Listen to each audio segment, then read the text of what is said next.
bet I do. Yeah, How about two? Sure. All right. Good Yeah, to see you, man. Yeah. It's been It's been over a year. Sober for over a year. Oh, that's awesome. Yeah. I see the girl yesterday in Newport. BeWell girl. Yeah. Ashley, I think. Ashley, yeah. And Hey, this is Club George hanging out with a team over here. Check these guys out. Hope happens here. These guys are out in the community helping out people that need help. You know, they're like the other side of police enforcement.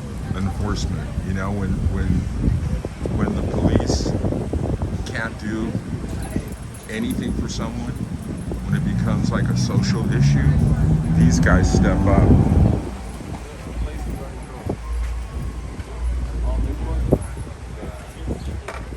sober living right now, but Whereabouts? Hey, I'm Club George VIP reporting on these guys. What do you think of these guys? you know that. Yeah?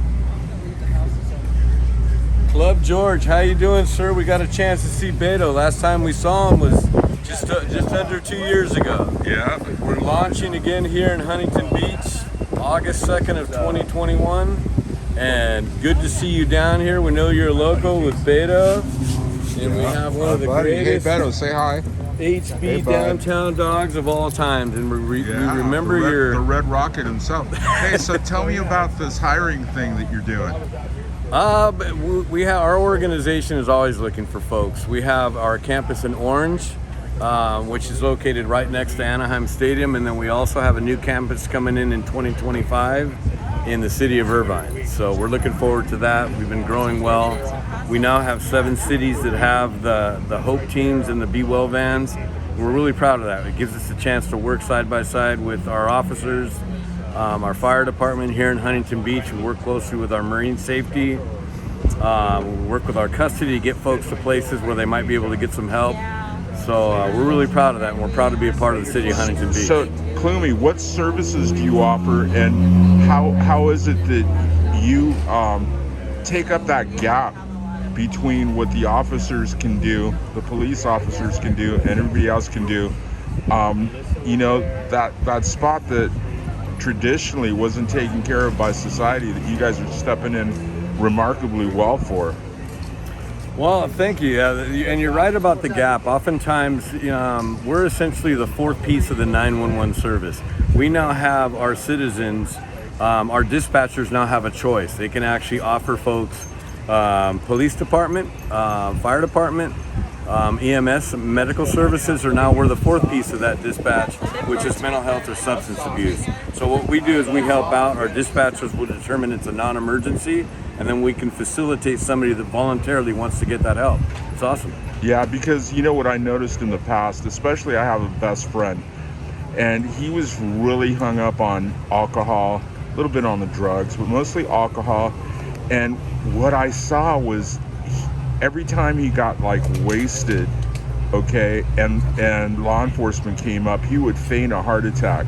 Next thing you know, he's got emergency people, he's got the police, he's getting carted out of here, and someone somewhere out there in the city is dying of a heart attack and can't get help.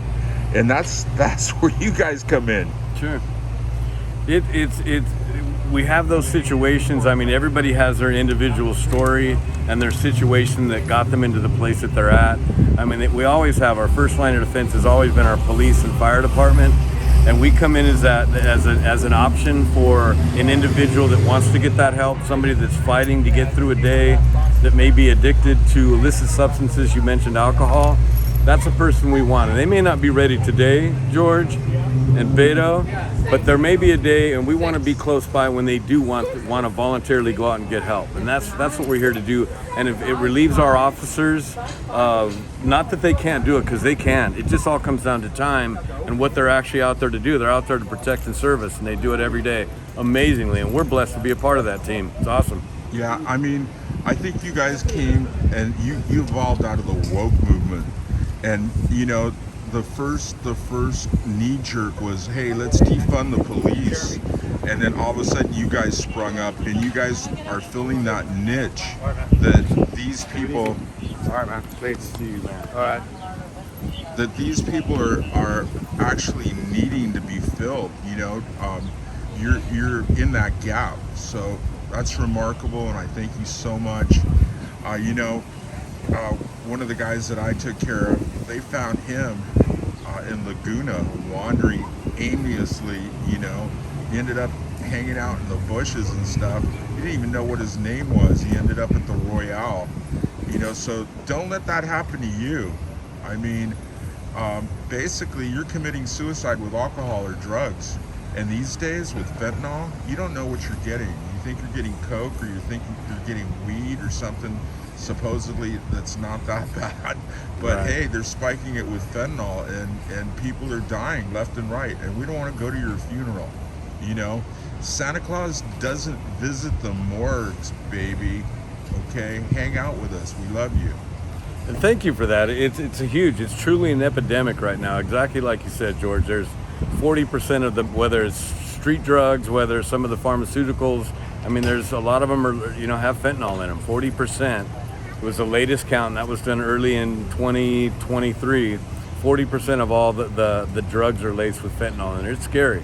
It truly is an epidemic. All of our team members have Norcan on us. I mean, at all times. And when are you going to be making that available to the public? Because we got friends, okay? We go to parties and stuff, and we should be able to give our friends out and save them. When is it going to become an on-the-shelf item at Walgreens or somewhere like that? There's a lot of different organizations that actually provide fentanyl out there. As a matter of fact, we visited one today. Narcan. Provide Narcan.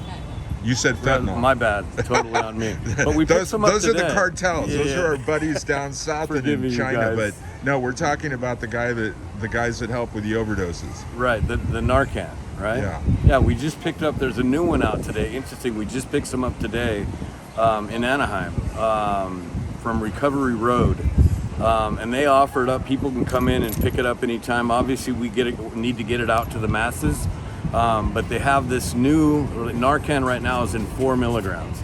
They have a new one, and don't quote me on the name on that, I just saw it today, but it's actually 8 milligrams, and they're kind of it's out on the streets. I truthfully don't have a whole bunch of information on it. I saw it today, but it's 2 times the 4 milligram dose that is Narcan. That And we all carry basically, on us. it's carbon, right? It's not anything that's a chemical or anything. It's just an element that remarkably saves these people. Is It's that a right? blocker. It's a blocker, and I don't want to get into the medical piece of it, but I know that somebody that is overdosing, the Narcan is a blocker. It protects your airway and breathing, and it keeps it from going in to your mind and your body, and essentially, your respiratory system. Yeah. So yeah, it's I mean, awesome. It's an awesome medication. We had this kid named Jimmy, and they found him and a friend in a van, and I went to Huntington Hospital, and they had him on life support, and I walked in,